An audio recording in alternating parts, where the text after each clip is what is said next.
वाहिगुरू जी का खालसा वाहिगुरू जी की फतेह। मैं अमरवीर सिंह अज के प्रोग्राम च आप सब दर्शकों का स्वागत करदा।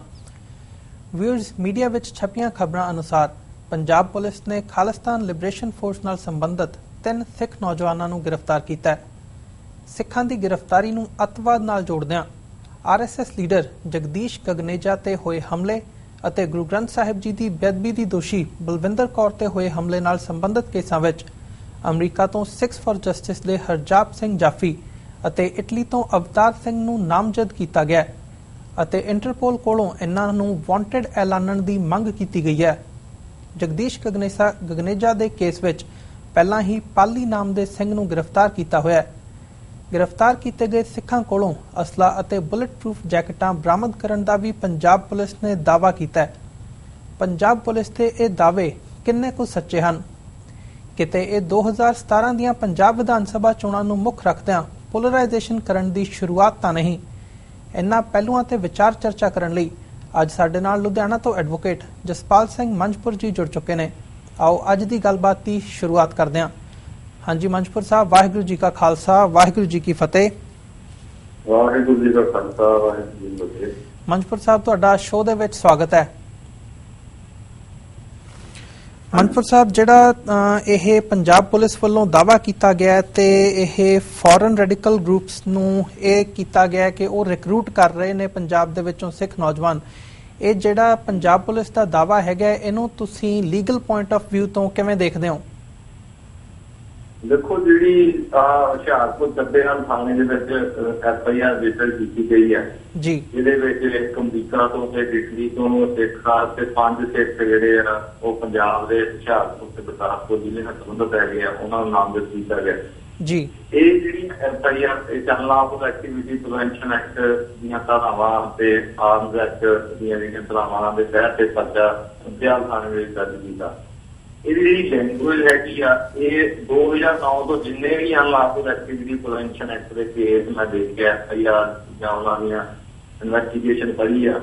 ਜੀ, ਕਿਵੇਂ ਆ ਕਿ ਭਰੋਸੇਯੋਗ ਸੂਬਿਆਂ ਤੋਂ ਜਿਹੜੀ ਆ ਨਤੀਜਿਆਂ ਤੋਂ ਸਾਨੂੰ ਪਤਾ ਲੱਗਿਆ ਕਿ ਫਲਾਨਾ ਬੰਦਾ ਬਾਹਰ ਬੈਠਾ, ਉੱਥੇ ਮੀਟਿੰਗ ਹੋਈ ਤੇ ਉਹਨਾਂ ਦੇ ਇੱਥੇ ਫੰਡ ਭੇਜ ਰਹੇ ਨੇ, ਦੇਸ਼ ਦੀ ਏਕਤਾ ਸੰਗਤਾਂ ਨੂੰ ਖਤਰਾ ਹੋ ਗਿਆ। यानी कि जी लैंगुएज आ कई FIR ऐसिया है ਜਿਹੜੀਆਂ ਇੱਕੋ ਟਾਈਮ ਸਪੈਨ ਦੇ ਲਾਗੇ ਲੱਗੇ ਮਹੀਨੇ ਦੇ ਵਿੱਚ ਹੋਈਆਂ, ਉਹ ਜਿਹੜੀ ਇੱਕ ਵਾਰ ਤੋਂ ਟਾਈਪ ਕਰਕੇ ਤੇ ਉਹਦੇ ਚ ਬੰਦਿਆਂ ਦੇ ਨਾਮ ਬਦਲ ਕੇ ਤੇ ਥਾਵਾਂ ਦੇ ਨਾਮ ਬਦਲ ਕੇ ਉਹ FIR ਸੰਬੰਧਿਤ ਥਾਣਿਆਂ ਨੂੰ ਭੇਜ ਦਿੱਤੀਆਂ ਜਾਂਦੀਆਂ, ਜਿਵੇਂ ਮੰਨ ਲਓ ਚੰਡੀਗੜ੍ਹੋਂ ਜਾਂ ਦਿੱਲੀੋਂ ਉਹ ਵੀ ਜਿਹੜਾ ਸਬਜੈਕਟ ਮੈਟਰ ਆ ਉਸੇ ਤਰ੍ਹਾਂ ਦੀ FIR ਹੈਗੀ ਹੈ। ਇਹਦੇ ਜਿਹੜੀ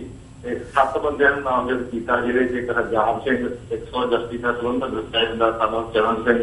ਜਿਹੜਾ ਪਿੰਡ ਸੱਤਿਆਲ ਦੇ ਲਾਗੇ ਭੀਗੋਆ ਇਸ ਟਾਈਮ ਅਮਰੀਕਾ ਦੇ ਵਿੱਚ ਆ, ਅਵਤਾਰ ਸਿੰਘ ਇਨਸਾਨ ਦਰਸ਼ਨ ਸਿੰਘ ਇਹ ਇਸ ਟਾਈਮ ਇਟਲੀ ਦੇ ਵਿੱਚ ਆ, ਤੇ ਚੱਕਵਾਲ ਦੇਖਾਂ ਦੁੱਲੋਵਾਲ ਹੁਸ਼ਿਆਰਪੁਰ ਦੇ ਲਾਗੇ ਪਿੰਡ ਹੈਗਾ ਜੀ। ਇਹ 2 ਇਹਨਾਂ ਦਾ ਹੀ, ਤੇ ਇਸ ਤੋਂ ਇਲਾਵਾ ਜਿਹੜੇ 5 ਜਿਹੜੇ ਆ ਉਹ ਪੰਜਾਬ ਨਾਲ ਸੰਬੰਧਿਤ, ਜਿਵੇਂ ਹਰਦੁਆਰ ਕਲਾ ਸੱਤਿਆਲ ਦਾ ਜਸਪ੍ਰੀਤ ਸਿੰਘ ਸਾਨਾ ਕੁਲਵਿੰਦਰ ਸਿੰਘ, ਅਜੀਤ ਸਿੰਘ ਦੀਪਾ ਸਾਨਾ ਮੋਹਨ ਸਿੰਘ, ਇਹ ਦੱਲੋਵਾਲ ਪਿੰਡ ਜਿਹੜੀ ਥਾਣੇ ਚੱਦਿਆਲ ਦੀ ਪਿੰਡ ਆ, ਵਿਕਰਮਜੀਤ ਸਿੰਘ ਸਾਨਾ ਕੁਲਦੀਪ ਸਿੰਘ ਐਨੋ ਕੋਟ ਖਲਾ ਘੁਮਾਣ ਬਟਾਲਾ ਗੁਰਦਾਸਪੁਰ ਜਿਹਦੇ ਨਾਲ ਸੰਬੰਧਿਤ ਹੈ, ਕੁਲਦੀਪ ਸਿੰਘ ਇਹ ਵੀ ਹੁਸ਼ਿਆਰਪੁਰ ਦੇ ਨਾਲ ਗੁਰਦੁਆਰਾ ਭਾਈ ਗੁਰਦੁਆਰਾ ਸਿੰਘ ਹੈਗਾ ਮਹੱਲਾ ਸ਼ੇਖਾ ਸਿਟੀ ਹੁਸ਼ਿਆਰਪੁਰ ਦਾ ਸੰਬੰਧਿਤ ਸਾਨਾ ਉਹ ਪ੍ਰਿੰਦਰਪਾਲ ਸਿੰਘ, ਕੁਲਵਿੰਦਰ ਸਿੰਘ ਬਿੱਟੂ ਸਾਨਾ ਕੁਲਵਿੰਦਰ ਸਿੰਘ ਜਿਹੜਾ ਖੁਦ ਦਾ ਤੇ ਰਾਮੂ ਝਾੜਾ ਪਿੰਡ ਆ ਬੁੱਧਵਾਲ ਲਾਗੇ, ਉੱਥੋਂ ਨਾਲ ਇਹ ਸੰਬੰਧਿਤ ਜਿਹੜੇ ਇਹ ਨੌਜਵਾਨ ਹੈਗੇ। ਸੋ ਇਹਦੀ ਜਿਹੜੀ FIR ਦੀ ਜਿਹੜੀ ਸ਼ੁਰੂਆਤ ਹੈ ਉਹਦੀ ਕੀਤੇ ਭਰੋਸੇਯੋਗ ਸੂਤਰਾਂ ਨੂੰ ਪਤਾ ਲੱਗਿਆ। ਇਹ ਹਰਜਾਪ ਸਿੰਘ ਜਿਹੜਾ ਅਮਰੀਕਾ ਦੇ ਵਿੱਚ ਬੈਠਾ, ਉਹ ਇਟਲੀ ਦੇ ਵਿੱਚ ਅਵਤਾਰ ਸਿੰਘ ਬੈਠਾ, ਇਹਨਾਂ ਨੇ ਬੱਚੇ ਵੱਡੀ ਖਾਲਸਾ ਲਿਬਰੇਸ਼ਨ ਫੋਰਸ ਆ ਤੇ ਇਹ ਉੱਥੋਂ ਬਹਿ ਕੇ ਫੰਡ ਭੇਜਦੇ ਨੇ।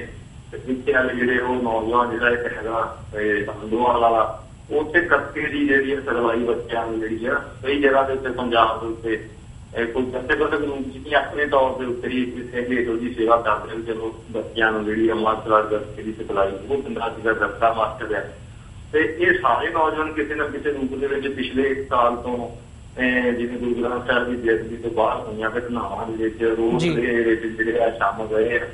ਤੇ ਉਹਨਾਂ ਨੂੰ ਟਾਰਗੇਟ ਜਿਹੜਾ ਕੀਤਾ ਜਾ ਰਿਹਾ ਹੈਗਾ। ਜਿਹੜੀ ਪੈਸੇ ਭੇਜਣ ਵਾਲੀ ਗੱਲ ਹੈਗੀ ਆ, ਉਹ ਕੋਈ ਨੌਜਵਾਨ ਬਹੁਤੇ ਕਰਕੇ ਉਹਨਾਂ ਨੂੰ ਸਿੱਧੇ ਰੂਪ ਦੇ ਰੁਜ਼ਗਾਰ ਦਾ ਕੋਈ ਸਾਧਨ ਹੈ ਨਹੀਂਗਾ। ਸਾਡੇ ਬਾਹਰ ਬੈਠੇ ਜਿਹੜੇ ਸਪਾਂਸਰ ਉਹਨਾਂ ਨੂੰ ਕੋਈ 2, 4, 5 ਹਜ਼ਾਰ 10 ਹਜ਼ਾਰ 20 ਹਜ਼ਾਰ ਭੇਜ ਦਿੰਦੇ ਆ ਵੀ ਭਾਈ ਤੁਸੀਂ ਸੇਵਾ ਕਰੋ, ਰੋਜ਼ ਰਹਿਣ ਜਾਓਗੇ ਜੀ, ਤੇਲ ਦਾ ਕੋਈ ਖਰਚਾ ਭੇਜ ਦਿੰਦਾ, ਕੋਈ ਗੱਡੀ ਕਰਕੇ ਲੈ ਕੇ ਜਾਂਦੇ। ਉਸ ਤਰ੍ਹਾਂ ਦੀ ਜਿਹੜੀ ਆ ਪਿਛਲੇ ਸਮੇਂ ਤੱਕ ਕਾਫੀ ਬਾਹਰ ਜਿਹੜੀ NRI ਨੇ ਜਿਹੜੀ ਆ ਸੇਵਾ ਜਿਹੜੀ ਭੇਜੀ ਆ, ਜਾਂ ਜਿਵੇਂ ਗੱਤਕੇ ਵਾਲੇ ਨੂੰ ਪੈਸੇ ਭੇਜਦੇ ਨੇ ਵੀ ਸ਼ਸਤਰ ਲੈਣੇ ਆ ਗੱਤਕਿਆਂ ਦੇ, ਉਹਨੂੰ ਗੱਲ ਸ਼ਸਤਰਾਂ ਉਹਨਾਂ ਗੱਤਕਿਆਂ ਦੀ ਹੋਈ ਹੋਈ ਜਿਹੜੀ ਇੰਟਰਸੈਕਸ਼ਨ ਹੋਈ ਆ ਫੋਨ ਤੇ ਵੀ ਸ਼ਸਤਰ ਲੈ ਲਓ ਤੁਸੀਂ। ਹਾਂ, ਉਹਨੇ ਉੱਥੇ ਸੋਚੀਆਂ ਤੇ ਭਾਲੇ ਕਿਰਪਾਨਾਂ ਲੱਗੀਆਂ ਹੋਈਆਂ ਤੇ ਉਹ ਇੰਟਰਸੈਕਸ਼ਨ ਦੇ ਵਿੱਚ ਸ਼ਸਤਰਾਂ ਨੂੰ ਜਿਹੜਾ ਉਹਨਾਂ ਨੇ ਆਲਮ ਸ਼ਸਤਰਾਂ ਨੂੰ ਲੈ ਕੇ ਤੇ ਉਹ ਸਾਰਾ ਉਸ ਤਰ੍ਹਾਂ ਦੀ ਕੋਈ ਜਿਹੜੀ ਆ ਫੋਨ ਦੇ ਇੰਟਰਸੈਪਸ਼ਨ ਤੋਂ ਕਿਹਾ ਸੀ ਇਹ ਗੱਲਾਂ ਸਾਹਮਣੇ ਆਈਆਂ। ਸੋ ਇਹ ਸਾਰੀਆਂ ਯਾਨੀ ਕਿ ਇਹ ਦੋ ਘਟਨਾਵਾਂ ਜਿਵੇਂ ਇੱਥੇ ਲੁਧਿਆਣੇ ਗੁਰੂ ਗ੍ਰੰਥ ਸਾਹਿਬ ਦੀ ਬੇਅਦਬੀ ਕਰਨ ਵਾਲੀ ਜਿਹੜੀ ਬਲਵਿੰਦਰ ਸੀਗੀ ਉਹਨੂੰ ਔਰਤ ਨੂੰ ਮਾਰਿਆ ਤੇ ਉਹਦੇ ਵਿੱਚ 2 ਸਿੰਘ ਤਾਂ ਸਿੱਧੇ ਰੂਪ ਦੇ ਵਿੱਚ ਕੋਰਟ ਦੇ ਵਿੱਚ ਸਰੈਂਡਰ ਹੋਏ ਤੇ ਬਾਕੀਆਂ ਨੂੰ ਇਸੇ ਤਰ੍ਹਾਂ ਲਾਭ ਲੱਗੀ ਦੀ ਬਲਾਂਚਮੈਂਟ ਨੂੰ ਅੱਤਵਾਦੀ ਘਟਨਾ ਦਾ ਇੰਜਾਮ ਦੇ। ਜੇ ਤਾਂ ਸਿੱਖ ਕੋਈ ਇਸ ਤਰ੍ਹਾਂ ਦੀ ਗੱਲ ਕਰਦਾ ਹੈਗਾ, ਕੋਈ ਜੋ ਇਨਸਾਫ ਨਾ ਮਿਲਣ ਤੋਂ ਬਾਅਦ ਉਸ ਇਨਸਾਫ ਗੁਰੂ ਸਾਹਿਬ ਦੇ ਦੱਸੇ ਹੋਏ ਮਾਰਗ ਦੇ ਉੱਤੇ ਚੱਲ ਕੇ ਇਨਸਾਫ ਲੈਣ ਦੇ ਯਤਨ ਕਰਦਾ ਤਾਂ ਉਹਨੂੰ ਵੀ ਅੱਤਵਾਦ ਕਿਹਾ ਜਾਂਦਾ। ਸਿੱਖਾਂ ਦੇ ਵਿਰੋਧ ਕੀਤੀ ਹੋਈ ਕਿਸੇ ਪ੍ਰਕਾਰ ਦੀ ਹਿੰਸਾ ਜਾਂ ਗੁਰੂ ਗ੍ਰੰਥ ਸਾਹਿਬ ਦੀ ਬੇਅਦਬੀ ਉਹ ਕਦੀ ਵੀ ਅੱਤਵਾਦ ਦੇ ਘੇਰੇ ਦੇ ਵਿੱਚ ਜਿਹੜੀ ਉਹ ਨਹੀਂ ਜਾਂਦੀ ਜਾਂਦੀ। ਸੋ ਜੇ ਸਾਰੇ ਨੂੰ ਦੋ ਰੂਪ ਦੇਖੀਏ, ਇੱਕ ਤਾਂ ਸੇਮ ਸਬਜੈਕਟ ਮੈਟਰ 2009 ਤੋਂ ਜਿੰਨੀਆਂ ਮੈਂ FIR ਦੇਖੀਆਂ ਉਹਨਾਂ ਦਾ ਸੇਮ ਸਬਜੈਕਟ ਮੈਟਰ ਹੈਗਾ ਵੀ ਇਸ ਤਰ੍ਹਾਂ ਸਾਨੂੰ ਪਤਾ ਹੋ ਗਿਆ। ਕੋਈ ਵੀ ਘਟਨਾ ਸਵਾਏ ਜਿਹੜੀ ਔਰਤ ਬਲਵਿੰਦਰ ਨੂੰ ਗੋਲੀ ਮਾਰੀ ਸਿੰਘਾਂ ਦੋਹਾਂ ਨੇ, ਉਸ ਤੋਂ ਇਲਾਵਾ ਹੋਰ ਕੋਈ ਘਟਨਾ ਅਜੇ ਤੱਕ ਹੋਈ ਹੋਈ ਨਹੀਂ। ਇੱਕ ਦਾ ਪਸਤੌਰ ਟੁੱਟਾ ਜਾਂ ਕੋਈ ਦੇਸੀ ਪਾ ਦਿੱਤਾ ਜਾਂਦਾ, ਕੋਈ ਕੰਟਰੀ ਜਿਹੜਾ 500,000 ਰੁਪਏ ਦਾ ਇੱਥੇ ਲੁਧਿਆਣੇ ਦੇ ਵਿੱਚ ਭਈਆਂ ਕੋਲ ਰੋਜ਼ ਪਤਾ ਨਹੀਂ ਕਿੰਨਿਆਂ ਕੋਲੋਂ ਫੜੀ ਜਾਂਦੇ ਆ, ਆਮ ਐਕਟ ਦੇ ਪਰਚੇ ਦਰਜ ਹੁੰਦੇ ਆ। ਤੇ ਦੂਜਾ ਬਾਕੀ ਅਨਲਾਫੁਲ ਐਕਟੀਵਿਟੀ ਪ੍ਰੀਵੈਂਸ਼ਨ ਐਕਟ ਜਦੋਂ ਲਾ ਦਿੱਤਾ ਜਾਂਦਾ, ਬਾਕੀ ਮੀਡੀਆ ਇਹਨਾਂ ਦੇ ਨਾਲ ਹੁੰਦਾ। ਸੋ ਸਾਰਿਆਂ ਦਾ ਨਿਚੋੜ ਕੱਢੀਏ ਤਾਂ ਇਹੀ ਆ ਵੀ ਹੁਣ ਇਹ ਪਰਚੇ ਦਰਜ ਹੋਣੇ ਜਿਹੜੇ ਇਸ ਤੋਂ ਸਪਸ਼ਟ ਸੰਕੇਤ ਆ ਇਹ ਜਿਹੜੀ BJP ਤੇ ਅਕਾਲੀ ਦਲ ਨੇ ਰਲ ਕੇ ਚੋਣ ਲੜਨੀ ਹੈ। ਜਦੋਂ ਦਾ ਇਹਨਾਂ ਨੇ ਇਹ ਫੈਸਲਾ ਕਰਦਾ ਵੀ ਰਲ ਕੇ ਲੜਨੀ ਹੈ, ਪਹਿਲਾਂ ਕਿਉਂਕਿ 6 ਮਹੀਨੇ ਪਹਿਲਾਂ ਚੱਲਦਾ ਸੀ ਸ਼ਾਇਦ ਵੀ ਅੱਜ ਹੋਊਗੀ, ਹੁਣ ਇਹ ਪੱਕਾ ਹੋ ਚੁੱਕਿਆ। ਹੁਣ ਉਹਨਾਂ ਦਾ ਜਿਹੜਾ ਟਾਰਗੇਟ ਹੈਗਾ ਮੈਂ ਤਾਂ ਹਿੰਦੂ ਵੋਟ ਆ ਤੇ ਪੰਜਾਬ ਦੇ ਹਿੰਦੂ ਨੂੰ ਜਿਹੜੀ ਵੋਟ ਕੰਸੋਲੀਡੇਸ਼ਨ ਕਰਨ ਲਈ ਜਿਹੜਾ ਪੋਲਰਾਈਜੇਸ਼ਨ ਕਰਨ ਦਾ ਪ੍ਰੋਸੈਸ ਆ ਉਹਦੇ ਸਿੱਖ ਨੂੰ ਅੱਤਵਾਦੀ ਦਿਖਾ ਕੇ ਤੇ ਦਹਿਸ਼ਤ ਪਾ ਕੇ ਜੇ ਸਾਡੀ ਸਰਕਾਰ ਨਾ ਇਹ ਦੇਖੋ ਕਿ ਅੱਤਵਾਦ ਜਿਹੜਾ ਆਜੂਗਾ ਤੇ ਸਾਨੂੰ ਵਾਰਨ ਦੀ ਜਿਹੜੀ ਆ ਉਹ ਸ਼ੁਰੂ ਹੋ ਜੂਗੀ, ਹਿੰਸਕ ਗਤੀਵਿਧੀਆਂ ਸ਼ੁਰੂ ਹੋ ਜਾਣਗੀਆਂ। ਜਦਕਿ ਇਹ ਚੱਬਿਆ ਵਾਲੇ ਕੇਸ ਤੇ ਸਪੈਸ਼ਲ ਲਿਖਿਆ ਹੋਇਆ ਵੀ ਉਹਨਾਂ ਦਾ ਜੇ ਉਹਨਾਂ ਦਾ ਟਾਰਗੇਟ ਸਿੱਧਾ ਵੀ ਤੇ ਉਹ ਸਬਕ ਸਿਖਾਉਣਾ ਚਾਹੁੰਦੇ ਸੀ ਜਿਹੜੇ ਗੁਰੂ ਗ੍ਰੰਥ ਸਾਹਿਬ ਦੀ ਬੇਅਦਬੀ ਕੀਤੀ ਹੈ। ਉਹ ਸਾਡੇ ਗੁਰੂ ਨੇ ਸਾਨੂੰ ਹੱਕ ਦਿੱਤਾ ਹੋਇਆ, ਉਹਨੂੰ ਕੋਈ ਕਾਨੂੰਨ ਜਾਂ ਕਿਸੇ ਜੋਗਰਾਫੀ ਦਾ ਕਾਨੂੰਨ ਜਿਹੜਾ ਉਹਦੇ ਮੁਤਾਬਕ ਗਲਤ ਹੋ ਸਕਦਾ, ਪਰ ਇਹਨੂੰ ਅੱਤਵਾਦ ਦੇ ਨਾਲ ਜੋੜਨਾ ਜਿਹੜਾ ਠੀਕ ਨਹੀਂ ਹੈਗਾ। ਖਾਲਸਾਈ ਕਾਨੂੰਨਾਂ ਦੇ ਮੁਤਾਬਕ ਕਿਸੇ ਗੁਰੂ ਦੇ ਦੋਸ਼ੀ ਨੂੰ ਸਜ਼ਾ ਦੇਣੀ ਆ ਬਿਲਕੁਲ ਸਹੀ ਆ ਤੇ ਸਿੱਖ ਪੰਥ ਨੇ ਹਮੇਸ਼ਾ ਉਹਨਾਂ ਦਾ ਸਨਮਾਨ ਸਤਿਕਾਰ ਕੀਤਾ। ਉਹਨੂੰ ਇਹਨਾਂ ਦੀ ਲੋਕੀ 15 ਅਗਸਤ ਹੈਗੀ ਆ ਜਿਹਦੇ ਉੱਤੇ ਹਮਲਾ ਹੋ ਗਿਆ ਤੇ ਉਹਦੇ ਨਾਲ ਜੁੜ ਕੇ ਮੀਡੀਆ ਜਿਹੜਾ ਇਹਨਾਂ ਨੇ ਕਾਰਨ ਸਾਰਾ ਜਿਹੜਾ ਮਾਹੌਲ ਮੌਦਾ ਅੱਤਵਾਦ ਆ ਗਿਆ ਜਦ ਕਿ ਤੁਸੀਂ 2009-10 ਤੋਂ ਬਾਅਦ 5-6 ਸਾਲ ਦਾ ਸਮਾਂ ਦੇਖ ਸਕਦੇ ਹੋ। ਕੋਈ ਵੀ ਸਿੱਖਾਂ ਵੱਲੋਂ ਕੋਈ ਐਸੀ ਘਟਨਾ ਜਿੰਨੇ ਸ਼ਿਵ ਸੈਨਾ ਵਾਲਿਆਂ ਦੇ ਉੱਤੇ ਹਮਲੇ ਹੋਏ ਉਹ ਐਟੋਮੈਟਿਕਲੀ ਬਾਅਦ ਦੇ ਵਿੱਚ ਸ਼ੁਰੂ ਹੋਏ ਜਲੰਧਰ ਲੁਧਿਆਣਾ ਤੇ ਉਹਨਾਂ ਨੇ ਆਪ ਹੀ ਕਰਵਾਏ ਸੀਗੇ ਆਪਣੀ ਸਿਕਿਉਰਿਟੀ ਲੈਣ ਵਾਸਤੇ। ਤੇ ਹਰਿੰਦਰ ਸੋਨੀ ਦੇ ਉੱਤੇ ਹਮਲਾ ਹੋਇਆ ਉਹ ਨੌਜਵਾਨ ਕਸ਼ਮੀਰ ਸਿੰਘ ਨਾਭੇ ਜਿਹੜਾ ਉਹ ਜਿਹੜਾ ਹਮਲਾ ਹੋਇਆ ਕਿਉਂਕਿ ਉਹਨੇ ਪੱਗ ਸਾੜੀ ਸੀ ਚੌਂਕ ਦੇ ਵਿੱਚ ਤੇ ਕੰਨ ਨੂੰ ਮੰਗਾ ਰਿਹਾ ਸੀ ਗੈਸ, ਇਸ ਕਰਕੇ ਉਹਦੇ ਟਾਰਗੇਟ ਹਿੱਟ ਕੀਤਾ। ਉਹਦੇ ਉੱਤੇ ਇਹ ਨਹੀਂ ਕੋਈ ਆਮ ਜਨਤਾ ਦੇ ਉੱਤੇ ਜਿਹੜੀ ਗੋਲੀਬਾਰੀ ਕੀਤੀ। ਹਰਿੰਦਰ ਸੋਨੀ ਤੇ ਪਿਆ ਔਰ ਬਲਵਿੰਦਰ ਦੇ ਉੱਤੇ ਦੋ ਘਟਨਾਵਾਂ ਇਹ ਗੁਰੂ ਦੀ ਬੇਅਦਬੀ ਦੇ ਨਾਲ ਸੰਬੰਧਿਤ, ਸਿੱਖਾਂ ਦੀ ਪੱਗ ਦੀ ਬੇਅਦਬੀ ਦੇ ਨਾਲ ਸੰਬੰਧਿਤ ਘਟਨਾਵਾਂ ਸੀਗੀਆਂ। ਇਸ ਤੋਂ ਇਲਾਵਾ ਕਦੀ ਕੋਈ ਜਨਤਕ ਤੌਰ ਦੇ ਉੱਤੇ ਗੈਂਗਾਂ ਦੀਆਂ ਲੜਾਈਆਂ ਇਸ ਤੋਂ ਵੱਧ ਹੋ ਰਹੀਆਂ ਨੇ ਜਿਹਨਾਂ ਨੂੰ ਪੋਲੀਟੀਕਲ ਸੈਟਲਾਈਜੇਸ਼ਨ ਅਕਾਲੀ ਦਲ ਵਾਲੇ ਵੀ ਤੇ ਕਾਂਗਰਸ ਵਾਲੇ ਵੀ ਤੇ ਭਾਜਪਾ ਵਾਲੇ ਵੀ ਦਿੰਦੇ ਆ। ਉਹਨਾਂ ਦੀਆਂ ਆਪਸੀ ਲੜਾਈਆਂ ਜਿਹੜੀਆਂ ਗੈਂਗਵਾਰ ਹੋ ਰਹੀਆਂ ਔਰ ਉਹਨਾਂ ਨੂੰ ਉਸ ਤਰ੍ਹਾਂ ਨਹੀਂ ਲਿਆ ਜਾਂਦਾ ਜਿਵੇਂ ਸਿੱਖ ਕੋਈ ਆਪਣੀ ਅਣਖ ਦੀ ਕਾਤਲ ਕੋ ਕਾਰਵਾਈ ਕਰਦੇ। ਤੋਂ ਜੇ ਇਨਸਾਫ ਨਹੀਂ ਮਿਲੂਗਾ ਤੇ ਅਮਨ ਜਿਹੜਾ ਕਾਇਮ ਨਹੀਂ ਰਹਿ ਸਕਦਾ। ਇੱਕ ਅਖਾਣ ਜਿਹੜਾ ਹੈਗਾ ਸੰਘਰਸ਼ੀ ਜਥੇਬੰਦੀਆਂ ਦੇ ਵਿੱਚ ਸੋ ਇਹਨਾਂ ਦੇ ਉੱਤੇ ਉਹਨਾਂ ਦਾ ਪੁਲਿਸ ਰਿਮਾਂਡ ਅੱਜ ਤੱਕ ਦਾ ਜਿਹੜਾ ਉਹਨਾਂ ਨੂੰ 6 ਤਰੀਕ ਦਾ ਪਰਚਾ ਸੀ, 7 ਤਰੀਕ ਦੀ ਇਹਨਾਂ ਦੀ ਰੈਸਟ ਕੀਤੀ। ਤਿੰਨ ਦੋ ਨੌਜਵਾਨਾਂ ਦੀ ਪਹਿਲਾਂ ਫਿਰ ਇੱਕ ਦੀ ਉਹਨਾਂ ਦੀ ਗੋਲੀਆਂ ਦਿਲ ਤੋਂ ਕਿੱਥੇ ਆ ਉਹਦੇ ਹਿਸਾਬ ਨਾਲ ਤੀਜੇ ਦੀ ਹੋ ਗਈ। ਤੇ ਗੁਰਦਾਸਪੁਰ ਵਾਲੇ ਦੀ ਵੀ ਉੱਥੋਂ ਚੱਕ ਕੇ ਲੈ ਗਿਆ ਗੁਰਦਾਸਪੁਰ ਤੋਂ। ਤੇ ਉਸ ਤੋਂ ਬਾਅਦ ਜਿਹੜਾ ਉਹਨਾਂ ਦਾ ਵੀ ਰਿਮਾਂਡ ਜਿਹੜਾ ਅੱਜ ਦੁਬਾਰੇ ਉਹਨਾਂ ਨੂੰ ਜਿਹੜਾ ਪੇਸ਼ ਕਰਨਾ ਹੁਸ਼ਿਆਰਪੁਰ ਕੋਰਟ ਦੇ ਵਿੱਚ। ਤੇ ਉਸ ਤੋਂ ਬਾਅਦ ਜੇ ਅਸੀਂ ਕਾਰਵਾਈ ਪਤਾ ਚੱਲੂਗੀ। ਅੱਜ ਤੱਕ ਇਹਨਾਂ ਕੇਸਾਂ ਦਾ ਜਿਹੜਾ ਉਹ ਹੀ ਹੁੰਦਾ ਵੀ ਸਾਲ 2 ਸਾਲ ਦੇ ਅੰਦਰ ਰੱਖਣ ਤੋਂ ਬਾਅਦ ਜਿਹੜੇ ਉਹ ਬੰਦੇ ਬਰੀ ਹੋ ਜਾਂਦੇ ਆ ਜੀ। ਬਾਕੀ ਜਿਹੜਾ ਗੱਲ ਵਿੱਚ ਰਹਿ ਗਈ ਆਪਣੀ ਵੀ ਇਹ ਹਿੰਦੂ ਵੋਟ ਦੀ ਪੋਲਰਾਈਜੇਸ਼ਨ ਜਿਹੜੀ ਹੈਗੀ ਆ, ਸਿੱਖ ਵੋਟ ਨੂੰ ਸਰਕਾਰ ਨੇ ਕਈ ਥਾਵਾਂ ਦੇ ਉੱਤੇ ਵੱਧ ਦਿੱਤਾ। ਸਿੱਖ ਵੋਟ ਬਾਦਲ ਦੇ ਨਾਲ ਵੀ ਆ, ਸਿੱਖ ਵੋਟ ਕੈਪਟਨ ਦੇ ਨਾਲ ਵੀ ਆ, ਸਿੱਖ ਵੋਟ ਆਮ ਆਦਮੀ ਪਾਰਟੀ ਦੇ ਨਾਲ ਵੀ ਆ, ਭਾਜਪਾ ਦੇ ਨਾਲ ਵੀ ਕੁਝ ਸਿੱਖ ਜਿਹੜੇ ਹੈਗੇ ਆ ਉਹ ਵੀ ਸਿੱਖ ਵੋਟ ਉੱਧਰ ਵੀ ਹੈਗੀ ਆ। ਮਾਨ ਸਾਹਿਬ ਵੀ ਖੜੇ ਆ, ਗੋਕਲ ਸਿੰਘ ਵੀ ਖੜੇ ਆ। ਸਿੱਖ ਵੋਟ 5-4 ਥਾਵਾਂ ਦੇ ਉੱਤੇ ਵੱਧੀ ਗਈ। ਮਤਲਬ ਹਿੰਦੂ ਵੋਟ ਦਾ ਕੰਸੋਲੀਡੇਸ਼ਨ ਦਾ ਹੈਗਾ ਉਹ ਜਿਹੜੀ ਹੈ ਹਿੰਦੂ ਵੋਟ ਨੂੰ ਕੰਸੋਲੀਡੇਟ ਕਰਨ ਲਈ ਸਿੱਖ ਨੂੰ ਆਪਣਾ ਗ੍ਰਿਫਤਾਰ ਕੇ ਤੇ ਹਿੰਦੂ ਨੂੰ ਡਰਾ ਕੇ ਇਕੱਠਾ ਕਰਕੇ ਤੇ ਅਕਾਲੀ ਬੀਜੇਪੀ ਦੀ ਜਿਹੜੀ ਆ ਇਹ ਪਾਲਿਸੀ ਹੈ ਕਿ ਹਾਂ ਕੁਝ ਘਟਨਾਵਾਂ ਇਹਨਾਂ ਦੇ ਕੰਟਰੋਲ ਵਿੱਚ ਨੇ, ਕੁਝ ਘਟਨਾਵਾਂ ਜਿਹੜੀਆਂ ਹਾਲਾਤਾਂ ਨੂੰ ਕੁਝ ਦੇ ਨਾਲ ਇਹ ਨਾਲ ਜੋੜ ਦਿੰਦੇ ਆ ਜੀ। ਮੰਜਪੁਰ ਸਾਹਿਬ, ਜਿਹੜਾ ਅਸੀਂ ਐਗਜ਼ੈਕਟਲੀ ਇਲਜ਼ਾਮਾਂ ਦੀ ਜਦੋਂ ਗੱਲ ਕਰਦੇ ਹਾਂ ਤਾਂ ਇਹੀ ਸਾਹਮਣੇ ਆਏ ਨੇ ਕਿ ਟੀ-ਸ਼ਰਟਸ ਦਾ ਹੋ ਗਿਆ ਜਾਂ ਪੈਸੇ ਭੇਜਣ ਦਾ ਹੋ ਗਿਆ ਜਾਂ ਇਹ ਹੋ ਗਿਆ ਕਿ ਧਾਰਮਿਕ ਲਿਟਰੇਚਰ ਭੇਜਿਆ ਗਿਆ। ਤੇ ਜਦੋਂ ਇਹਨੂੰ ਅਸੀਂ ਸਾਰੇ ਨੂੰ ਦੇਖਦੇ ਹਾਂ ਤਾਂ ਇਹਨੂੰ ਖਾਲਿਸਤਾਨ ਦੇ ਨਾਲ ਜੋੜ ਕੇ ਇੱਕ ਵੱਡੀ ਹਾਈਪ ਕ੍ਰੀਏਟ ਕਰਨ ਦੀ ਇੱਕ ਗੱਲ ਜਿਹੀ ਜਾਪਦੀ ਹੈ। ਤਾਂ ਜਿਹੜਾ ਇਹਦੇ 'ਚ ਕਾਨੂੰਨੀ ਤੌਰ ਤੇ ਕੁਐਸਚਨ ਬਣਦਾ ਹੈ ਕਿ ਕੀ ਖਾਲਿਸਤਾਨ ਦੀ ਗੱਲ ਕਰਨੀ ਕੋਈ ਗੁਨਾਹ ਹੈ? ਦੇਖੋ, ਖਾਲਿਸਤਾਨ ਦੀ ਇਹ ਗੱਲ ਜਿਹੜੀ ਕਰਨੀ ਉਹ ਕਿਸੇ ਤਰ੍ਹਾਂ ਦੀ ਗੁਨਾਹ ਨਹੀਂ ਹੈਗਾ ਜੀ। ਆਪਣੇ ਸੱਭਿਆਚਾਰ ਦੀ ਰਾਖੀ ਲਈ ਵੱਖਰੇ ਦੇਸ਼ ਦੀ ਗੱਲ ਕਰਨੀ ਜਿਹੜੀ ਆ ਉਹ ਸੁਪਰੀਮ ਕੋਰਟ ਜਾਂ ਹਾਈ ਕੋਰਟ ਦੀਆਂ ਬਹੁਤ ਜ਼ਰੂਰੀ ਰਹਿਣੀਆਂ। ਪਰ ਉਹ ਵੀ ਇੱਕ ਘੇਰੇ ਦੇ ਵਿੱਚ ਰਹਿ ਕੇ ਜਿਹੜੀ ਕਾਨੂੰਨ ਇਜਾਜ਼ਤ ਦਿੱਤਾ ਹੈਗਾ ਵੀ ਤੁਸੀਂ ਸ਼ਾਂਤਮਈ ਤਰੀਕੇ ਨਾਲ ਜਾਂ ਹਥਿਆਰ ਨਾਲ ਨਹੀਂ। ਪਰ ਜੇ ਅਸੀਂ ਸਟੇਟ ਦੀ ਗੱਲ ਕਰੀਏ ਉਹ ਇਹ ਚਾਹੁੰਦਾ ਵੀ ਜੇ ਕੋਈ ਕਰੇ ਵੀ ਤਾਂ ਉਹ ਸਾਡੇ ਕੰਟਰੋਲ ਦੇ ਵਿੱਚ ਰਹਿ ਕੇ ਵਿੱਚ ਕਰੇ। ਇੱਥੇ ਉਹਨੂੰ ਖਾਲਿਸਤਾਨ ਦੀ ਗੱਲ ਕਰਨ ਦੀ ਇਜਾਜ਼ਤ ਹੈਗੀ ਹੈ ਜਿਹੜਾ ਸਰਕਾਰ ਨਾਲ ਕਿਸੇ ਤਰ੍ਹਾਂ ਦੀ ਸੈਟਿੰਗ ਕਰਕੇ ਖਾਲਿਸਤਾਨ ਦੀ ਗੱਲ ਕਰਦਾ ਵੀ ਠੀਕ ਹੈ ਜੀ ਇੰਨਾ ਕੁ ਨਾਲਾ ਜੇ ਲਾਵਾਂਗੇ ਇਸ ਤੋਂ ਬਾਅਦ ਅਸੀਂ ਸੀਰੀਅਸਲੀ ਕੋਈ ਵਰਕ ਨਹੀਂ ਕਰਾਂਗੇ, ਇਹ ਕ੍ਰਿਟੀ ਕਰੀ ਜਦੋਂ ਮੇਰੇ ਤੇ ਉਦਾਹਰਨ ਮਾਰ ਕੇ ਘਰਾਂ ਚਲੇ ਜਾਵਾਂਗੇ। ਇਹ ਉਹਨਾਂ ਨੂੰ ਤਾਂ ਇਜਾਜ਼ਤ ਸਰਕਾਰ ਵੱਲੋਂ ਖੁੱਲੀ ਆ। ਇਹਨਾਂ ਨੇ ਕੋਈ ਸੀਰੀਅਸ ਕੰਮ ਕਰਨਾ ਹੈਗਾ ਉਹਨਾਂ ਨੂੰ ਤਾਂ ਖੱਖਾ ਖਾਲਿਸਤਾਨ ਵਿੱਚ ਕਹਿ ਦਿੰਦੇ। ਸੋ ਸਰਕਾਰ ਦੀ ਸੈਟਿੰਗ ਦੇ ਨਾਲ ਖਾਲਿਸਤਾਨ ਜਿਹੜਾ ਕਹਿਣਾ ਹੁਣ ਇਹ ਸਾਰਿਆਂ ਤਰ੍ਹਾਂ ਦੀ ਧਿਰਾਂ ਦੇ ਵਿੱਚ ਜਿਹੜੀ ਆ ਸਰਕਾਰ ਦੀ ਜਿਹੜੀ ਮੈਂ ਸਮਝਦਾ ਜਾਂ ਏਜੰਸੀਆਂ ਦੀ ਸਿੱਧੀ ਦਖਲਅੰਦਾਜ਼ੀ ਵੱਧ ਗਈ ਆ। ਉਹਨਾਂ ਦੇ ਆਪਣੇ ਬੰਦੇ ਜਿਹੜੇ ਸਾਰੀਆਂ ਧਿਰਾਂ ਦੇ ਵਿੱਚ ਜਿਹੜੇ ਬੈਠੇ ਆ ਤੇ ਉਹ ਉਹਨਾਂ ਨੂੰ ਖਾਲਿਸਤਾਨ ਕਹਿੰਦੇ ਜਿੰਨਾ ਕਿ ਸਰਕਾਰ ਨੂੰ ਮਨਜ਼ੂਰ ਦਾ। ਕਈ ਵਾਰੀ ਖਾਲਿਸਤਾਨ ਕਹਿਣ ਦਾ ਫਾਇਦਾ ਵੀ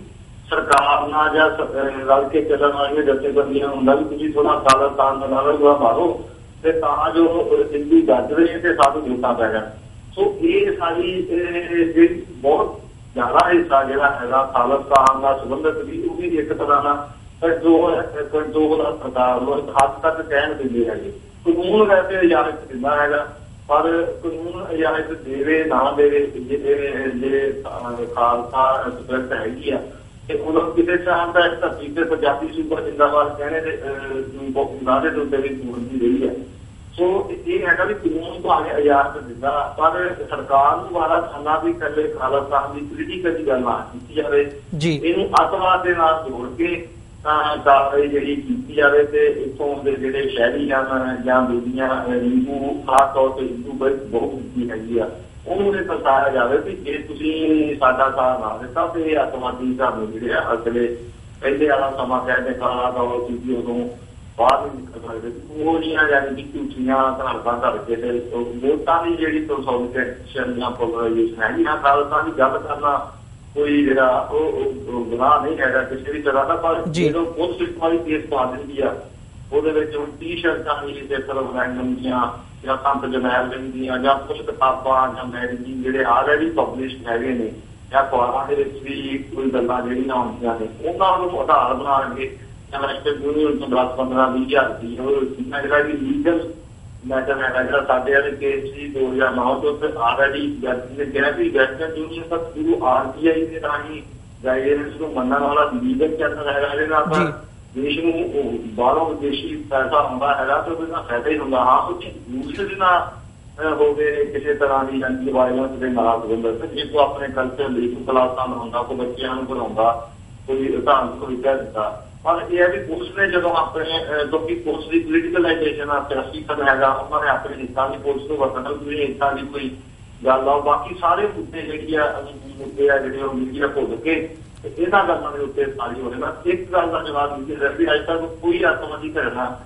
ਪਿਛਲੇ 5, 6, 10 ਸਾਲਾਂ ਤੱਕ ਜਿਹੜੀ ਕੋਈ ਘਟਨਾ ਦਿਖਾ ਦੇਣ ਵੀ ਹਾਂ ਆਹ ਅੱਤਵਾਦੀ ਘਟਨਾ ਸੀਗੀ, ਉਹ ਸਾਰੀਆਂ ਲੋਕਲਾਈਜ਼ ਜਿਹੜੀਆਂ ਘਟਨਾਵਾਂ ਜਾਂ ਜਿਹੜੀਆਂ ਸਰਕਾਰ ਨੇ ਇਨਸਾਫ ਨਹੀਂ ਦਿੱਤਾ ਤੇ ਉਹਨੂੰ ਟਾਰਗੇਟ ਵਿੱਚ ਕੀਤਾ ਹੈਗਾ ਨੌਜਵਾਨਾਂ ਨੇ ਆਪਣੇ ਤੌਰ ਦੇ ਉੱਤੇ, ਤਾਂ ਉਹਨੂੰ ਜਿਹੜਾ ਅੱਤਵਾਦ ਦਾ ਮੁੱਦਾ ਦੇ ਕੇ ਸਰਕਾਰ ਕੋਲ ਹੁਣ ਕੋਈ ਇੰਡੀਆ ਇੰਡੀਅਨ ਗਵਰਨਮੈਂਟ ਕੋਲ ਰਾਹ ਨਹੀਂ ਗਿਆ। ਕਸ਼ਮੀਰ ਦੇ ਮੁੱਦੇ ਦੇ ਉੱਤੇ ਵਨ ਲੈਵਲ ਉੱਤੇ ਕਰਿਆ ਆ ਜਿਹੜੀ ਰਿਲੀਜੀਅਸ ਵਾਇਲੈਂਸ ਜਿਹੜੀ ਆ ਹਿੰਦੂ ਜਥੇਬੰਦੀਆਂ ਵੱਲੋਂ ਇੰਡੀਆ ਭਰ ਦੇ ਵਿੱਚ ਦਰਦਾਂ ਦੇ ਨਾਲ ਹੋ ਰਿਹਾ, ਘੱਟ ਗਿਣਤੀਆਂ ਨਾਲ ਹੋ ਰਿਹਾ। ਸਾਰੀ ਜਿਹੜੀ ਅੰਤਰਰਾਸ਼ਟਰੀ ਭਾਈਚਾਰਾ ਉਹਨੂੰ ਜਵਾਬਦਾਰੀ ਆ, ਮੋਦੀ ਨੂੰ ਉਹਦੇ ਆਧਾਰ ਤੇ ਬਿਆਨ ਦੇਣਾ ਪੈ ਰਿਹਾ ਵੀ 2 ਲੱਖ ਸਾਰੇ ਜਿਹੜੇ ਹੈਗੇ ਉਹ ਬਰਾਬਰੀ ਆ 80% ਬੰਦੇ ਜੀ। ਇਹ ਪ੍ਰੈਸ਼ਰ ਵੀ ਹੁੰਦਾ, ਇਹਦੇ ਨਾਲ ਇਹਨਾਂ ਨੇ ਆਹ ਸ਼ੋਅ ਕਰਨਾ ਵਾ, ਦੇਖੋ ਜੀ ਅਮਰੀਕਾ ਤੁਸੀਂ ਆਹ ਕਹਿੰਦੇ ਵੀ ਤੁਹਾਡੇ ਤਾਂ ਉੱਤੇ ਆਤਵਾਦੀ ਕਿੱਥੇ ਇਹਦੀ ਸਾਡੇ ਇੱਥੇ ਪੈਸੇ ਭੇਜਦੇ, ਸਾਡੇ ਇੱਥੇ ਉਹਨੂੰ ਮਾਰ ਦੇਣਾ ਸੀ ਨਾਈਜੀਰੀਆ ਦੇ ਵਿੱਚ, ਯੂਰਪ ਦੇ ਵਿੱਚ, ਕਿਸੇ ਵੀ ਜਗ੍ਹਾ ਦੇ ਉੱਤੇ ਜਿਹੜੇ ਉਹਨਾਂ ਮੁਲਕਾਂ ਨੂੰ ਫਿਰ ਉਹਨਾਂ ਦੇ ਜਿਹੜੇ ਆ ਬੰਦਿਆਂ ਦਾ ਸੰਬੰਧ ਜਿਹੜੇ ਉਹ ਕਾਗਜ਼ ਬਣਾ ਕੇ ਵੱਡੇ ਵੱਡੇ ਰਜਿਸਟਰ ਭਰ ਕੇ ਆ ਦੇਖੋ ਇਹਨਾਂ ਬੰਦਿਆਂ ਨੇ ਆਹ ਕਨਫੈਸ਼ਨ ਕੀਤਾ ਵੀ ਇਹ ਬੰਦੇ ਸਾਨੂੰ ਪੈਸੇ ਭੇਜਿਆ ਸੀ ਜਿਹੜਾ ਇੱਥੇ ਘਟਨਾਵਾਂ ਨੂੰ ਅੰਜਾਮ ਦੇਣਾ ਸੀ। ਸੋ ਸਾਰੀ ਚੀਜ਼ ਯਾਨੀ ਕਿ ਸੈਂਟਰ ਤੋਂ ਲੈ ਕੇ ਚੰਡੀਗੜ੍ਹ ਤੱਕ, ਅਕਾਲੀ ਦਲ ਬਾਰਡਰ ਤੋਂ ਲੈ ਕੇ ਮੋਦੀ ਤੱਕ ਜਿਹੜੀ ਇਹ ਪਾਲਿਸੀ ਦੇ ਤਹਿਤ ਇਹ ਸਾਰਾ ਕੁਛ ਕੀਤਾ ਰਿਹਾ। ਆਉਂਦੇ ਦਿਨਾਂ ਦੇ ਵਿੱਚ ਇਹ ਹੋਰ ਵੀ ਜਿਹੜਾ ਉਹ ਗੰਭੀਰ ਦੇਖਣ ਨੂੰ ਮਿਲ ਸਕਦਾ ਹੈ। ਜਿਵੇਂ ਇਸ ਐਫਆਈਆਰ ਸੱਤਨਾ ਹੈ, ਇਹ 17 ਦੀ ਜਿਹੜੇ ਉਹ ਕਰ ਸਕਦੇ ਕਿ ਉਹਨੇ ਇਨਕਸ਼ਾਫ ਕੀਤਾ ਕਿ ਮੈਨੂੰ ਮਿਲਿਆ ਸੀ ਉੱਥੇ ਕਾਫੀ ਉੱਥੇ ਲੱਡੂ ਮਾਤਾ ਦੀ ਜਾਂ ਉਹਦੇ ਨਾਲ ਮੇਰਾ ਸੰਪਰਕ ਵੀ। ਸੋ ਇਹ ਸਾਰੀਆਂ ਜਿਹੜੀਆਂ ਗੱਲਾਂ ਬਾਤਾਂ ਨਿਸ਼ਚਿਤ ਰੂਪ ਦੇ ਵਿੱਚ 2017 ਦੀ ਇਲੈਕਸ਼ਨ ਦੇ ਵਿੱਚ ਸਿੱਧੂ ਵੋਟ ਦੀ ਪੋਲਰਾਈਜੇਸ਼ਨ ਕਰਨ ਦੇ ਵਿੱਚ ਪੰਜਾਬ ਸਰਕਾਰ ਵੱਲੋਂ ਸਿੱਧੇ ਰੂਪ ਦੇ ਵਿੱਚ ਜਿਹੜਾ ਵਰਤੀਆਂ ਹੋਈਆਂ ਘਟਨਾਵਾਂ ਨੂੰ ਜਿਹੜੀਆਂ ਘਟਨਾਵਾਂ ਹੋਈਆਂ ਹੋਈਆਂ ਨੇ ਉਹਦੇ ਜਿਹੜੇ ਰਿਐਕਸ਼ਨ ਦੇ ਵਿੱਚ ਆਪਣੇ ਤੌਰ ਦੇ ਉੱਤੇ ਕੋਈ ਕਾਰਵਾਈ ਕਰਦਾ ਹੈਗਾ, ਤੇ ਉਹਦੇ ਵਿੱਚੋਂ ਆਪਣੇ ਜਿਹੜੇ ਆ ਉਹ ਫਲ ਜਿਹੜੇ ਕੱਢਣਾ ਚਾਹੁੰਦੇ ਹੈਗੇ ਜੀ। ਮੰਜਪੁਰ ਸਾਹਿਬ, ਤੁਸੀਂ ਬੜਾ ਕਲੀਅਰਲੀ ਦੱਸਿਆ ਕਿ ਕਿਵੇਂ ਇਹ ਸਾਰੀ ਗੇਮ ਜਾਂ ਇਹਦੇ ਤੇ ਸਿਆਸਤ ਕਿਵੇਂ ਚੱਲ ਰਹੀ ਹੈ ਤੇ ਕਿਵੇਂ ਪੋਲਰਾਈਜੇਸ਼ਨ ਕਰਨ ਦੀ 2017 ਦੀਆਂ ਚੋਣਾਂ ਨੂੰ ਮੁੱਖ ਰੱਖਦੇ ਹੋਏ ਇਹ ਸਾਰੀ ਵਿਉਂਤਬੰਦੀ ਕੀਤੀ ਜਾ ਰਹੀ ਹੈ। ਤੇ ਜਿਵੇਂ ਜਦੋਂ ਅਸੀਂ ਸਾਡੇ ਪੱਖ ਦੀ ਗੱਲ ਕਰਦੇ ਹਾਂ, ਸਿੱਖ ਕੌਮ ਦੀ ਗੱਲ ਕਰਦੇ ਹਾਂ, ਤਾਂ ਜਿਨ੍ਹਾਂ ਤੇ ਹੁਣ ਕੇਸ ਪਏ ਨੇ 5 ਸਿੰਘਾਂ ਦੇ ਉੱਤੇ ਤੇ ਜਿਨ੍ਹਾਂ ਨੂੰ ਬਾਹਰਲੇ ਸਿੱਖਾਂ ਨੂੰ ਜਿਨ੍ਹਾਂ ਦੀ ਇਨਵੋਲਵਮੈਂਟ ਇਹਦੇ 'ਚ ਦੱਸੀ ਗਈ ਹੈ, ਇਹਦੀ ਕੋਈ ਜਿਹੜੀ ਲੀਗਲ ਪੈਰਵੀ ਹੈਗੀ ਹੈ ਉਹਦੇ ਤੇ ਕੋਈ ਵਰਕਆਊਟ ਹੋ ਰਿਹਾ ਹੈ? ਤੁਹਾਡੇ ਨਾਲ ਕਿਸੇ ਨੇ ਕੰਟੈਕਟ ਕੀਤਾ ਹੋਵੇ ਜਾਂ ਤੁਹਾਡੀ ਨੌਲੇਜ ਦੇ ਵਿੱਚ ਹੋਵੇ ਕਿ ਸਿੱਖ ਨੌਜਵਾਨਾਂ ਦੇ ਜਿਹੜੇ ਕੇਸ ਹੈਗੇ ਆ ਉਹਨਾਂ ਦੀ ਲੀਗਲੀ ਕੌਣ ਹੈਲਪ ਕਰ ਰਿਹਾ ਹੈ? ਦੇਖੋ ਜਿਹੜੇ ਇੱਥੇ ਜਿਹੜੇ ਔਰਤ ਦੀ ਬਲਵਿੰਦਰ ਗੁਰੂ ਗ੍ਰੰਥ ਸਾਹਿਬ ਦੀ ਬੇਅਦਬੀ ਦੀ ਦੋਸ਼ਣ ਉਹਦੇ ਸੰਬੰਧ ਪਹਿਲਾਂ 2 ਸਿੰਘਾਂ ਉਹਦੇ ਚ ਸੀ, ਫਿਰ 5 ਹੋ ਗਏ, 1-2 ਸੀ ਹੋਰ ਉਹ ਭਾਲ ਜਿਹੜੀ ਆ ਉਹ ਕਾਰਵਾਈ ਹੈਗੇ ਆ 2 ਸਿੰਘਾਂ ਦੀ ਹੋਰ ਉਹ ਬੜੇ ਉਹ ਇੱਧਰ ਉੱਧਰ ਹੋ ਗਏ। ਸੋ ਉਸ ਕੇਸ ਦੇ ਵਿੱਚ ਹੋਰ ਵੀ ਸਾਹਿਬਾਨ ਇੱਥੋਂ ਲੁਧਿਆਣੇ ਤੋਂ ਵੀ ਚੰਡੀਗੜ੍ਹ ਤੋਂ ਵੀ ਆਏ, ਮੈਂ ਵੀ ਉਹਨਾਂ ਦੇ ਵਿੱਚ ਇਨਵੋਲਵ ਆ ਉਹਨਾਂ ਸਾਰਿਆਂ ਸਿੰਘਾਂ ਦੀ ਪੈਰਵਾਈ ਲਈ। ਤੇ ਦੂਜੀ ਇਹ ਜਿਹੜੀ ਕੋਈ ਇਸ ਤੋਂ ਪਹਿਲਾਂ ਮਈ ਦੇ ਵਿੱਚ ਇੱਕ ਇੱਥੋਂ ਸਿੱਖ ਫੜਿਆ ਸੀਗਾ ਜਗਰਾਉਂ ਤੋਂ ਚੱਕ ਕਲਾਂ ਤੇ ਜਿਹੜਾ ਉਹਦਾ ਕੈਨੇਡਾ ਦੇ ਹਰਦੀਪ ਸਿੰਘ ਮਿੱਤਰ ਦੇ ਨਾਲ ਸੰਪਰਕ ਜੋੜਿਆ ਗਿਆ ਸੀਗਾ। ਉਹਦੀ ਉਹ ਪਰਿਵਾਰ ਆਪਣੇ ਤੌਰ ਦੇ ਉੱਤੇ ਪੈਰਵਾਈ ਕਰਦਾ। ਤੁਹਾਡਾ ਹਰਦੀਪ ਸਿੰਘ ਮਿੱਤਰ ਵੱਲੋਂ ਹਾਈ ਕੋਰਟ ਲਾਉਣ ਵਾਸਤੇ ਉਹਨਾਂ ਨੇ ਪਹਿਲਾਂ ਮੇਰੇ ਨਾਲ ਸੰਪਰਕ ਕੀਤਾ ਸੀਗਾ, ਬੈਂਸ ਸਾਹਿਬ ਨਾਲ ਗੱਲ ਕੀਤੀ ਸੀਗੀ। ਸੋ ਉਹਨਾਂ ਦੇ ਕਾਗਜ਼ ਪੱਤਰ ਆਏ ਹੋਏ ਨੇ, ਉਹਨਾਂ ਨੂੰ ਉਹਨਾਂ ਨੇ ਅੱਗੇ ਮੁੜ ਕੇ ਸੰਪਰਕ ਨਹੀਂ ਕੀਤਾ ਵੀ ਉੱਥੇ ਇੱਕ ਪਟੀਸ਼ਨ ਲਾਉਣੀ ਜਾਂ ਨਹੀਂ। ਇਹ ਜਿਹੜੇ ਬਾਹਰ ਵਿਦੇਸ਼ੀ ਸਿੰਘ ਬੈਠੇ ਆ ਉਹਨਾਂ ਤੇ ਆ ਰਿਹਾ ਜੀ ਇੱਥੇ ਕੋਈ ਪਤਾ ਨਹੀਂ ਹੈਗਾ ਜਾਂ ਇਹਨਾਂ ਦੇ ਉਹ ਚੀਜ਼ੋ ਵਗੈਰਾ ਨਹੀਂ ਹੈਗੇ, ਕਿਤੇ ਹੋਰ ਕੇਸ ਵਿੱਚ ਨਹੀਂ ਹੈਗੇ, ਤਾਂ ਉਹਨਾਂ ਨੂੰ ਜਦੋਂ ਇੱਥੇ ਆ ਸਕਦੇ ਆ ਜਾਂ ਆਉਂਦੇ ਆ ਤੇ ਉਹਨਾਂ ਨੂੰ ਇੱਥੇ ਜਿਹੜੀ ਕਾਨੂੰਨੀ ਕਾਰਵਾਈ ਜ਼ਰੂਰ ਕਰਨੀ ਚਾਹੀਦੀ ਹੈ। ਇੱਥੇ ਹਾਈਕੋਰਟ ਦੇ ਵਿੱਚ ਉਸ ਨਾਲ ਸੰਬੰਧਿਤ ਜਿਹੜੀ ਆ ਉਹ ਐਜੂਕੇਸ਼ਨ ਨੂੰ ਚੈਲੰਜ ਜਿਹੜਾ ਕਰਨਾ ਚਾਹੀਦਾ ਹੈਗਾ ਕਿ ਉਹਦਾ ਜਿਸ ਤਰ੍ਹਾਂ ਪੀੜ੍ਹੀਆਂ ਤੋਂ ਉਦੋਂ ਜਿਹੜੀ ਗੁਰੂ ਗ੍ਰੰਥ ਸਾਹਿਬ ਦੀ ਬੇਇੱਜ਼ਤੀ ਹੋਈ ਬਰਗਾੜੀ ਦੇ ਕਾਰਨ ਤੋਂ ਬਾਅਦ ਉਹਨਾਂ ਨੌਜਵਾਨਾਂ ਨੂੰ ਕਿਸੇ ਨੇ ਪੈਸੇ ਭੇਜੇ ਸੀ ਆਸਟ੍ਰੇਲੀਆ ਤੋਂ ਅਲਕਿੰਦਰ ਤੇ ਜਸਵਿੰਦਰ ਤੋਂ ਜਿਹਨਾਂ ਨੇ ਪੈਸੇ ਭੇਜੇ ਸੀ, ਉਹ ਨੌਜਵਾਨ ਆਪਣੇ ਤੌਰ ਦੇ ਉੱਤੇ ਸਾਹਮਣੇ ਆਇਆ ਸੀ ਕਿ ਪੈਸੇ ਉਹਨਾਂ ਦੇ ਇਲਾਜ ਲਈ ਭੇਜੇ ਗਏ ਸੀ। तो ਜਿਹੜੇ ਬਾਹਰ ਬੈਠੇ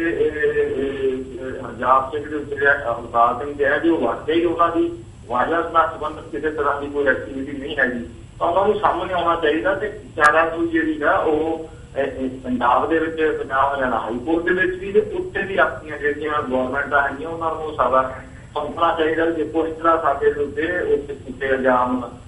ਜਿਹੜੇ ਲਾਏ ਜਾ ਰਹੇ ਬਾਕੀ ਮੇਰੀ ਬੇਨਤੀ ਆ ਬਾਹਰ ਬੈਠੇ ਜਿੰਨੇ ਜੀਆਂ ਨੂੰ ਵਾਇਲੈਂਸ ਦੇ ਵਾਸਤੇ ਇੱਥੇ ਕਿਸੇ ਨਾਲ ਕੋਈ ਸੰਪਰਕ ਨਾ ਕਰੋ ਹੁਣ ਦੇ ਸਮੇਂ ਦੇ ਵਿੱਚ